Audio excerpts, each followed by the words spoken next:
தந்தை பெரியார் பிறந்த நாளில் காலை 10:30 மணியளவில் அகில இந்திய ஐக்கிய மாதர் சங்கம் புதுச்சேரி மாநிலம் பேரவை கூட்டம் வில்லியனூர் சாமியார் தோப்பில் நடைபெற்றது. இக்கூட்டத்திற்கு மாநில அமைப்பாளர் தோழர் பூங்குழலி தலைமை தாங்கினார். தோழர் உமா, தோழர் மும்தாஜ் ஆகியோர் முன்னிலை வகித்தனர். ஐக்கிய மாதர் சங்கத்தின் நோக்கம் குறித்து தமிழ் மாநில தலைவர் தோழர் காமாட்சி சிறப்புரை வழங்கினார். மேலும் இந்நிகழ்வில் தந்தை பெரியாரும் பெண்ணியம் என்ற கருத்தில் பகுத்தறிவாளர் இயக்கத்தின் மாநில துணை பொதுச் செயலாளர் தோழர் இளவரசி சங்கர் பேசினார். நிறைவாக தோழர் தீனா அவர்கள் வாழ்த்தி பேசினார்.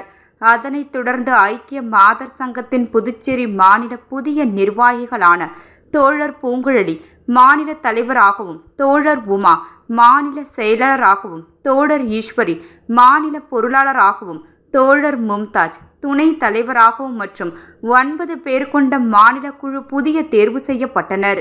தோழர் ஈஸ்வரி நன்றி உரை கூறி நிறைவு செய்தார்.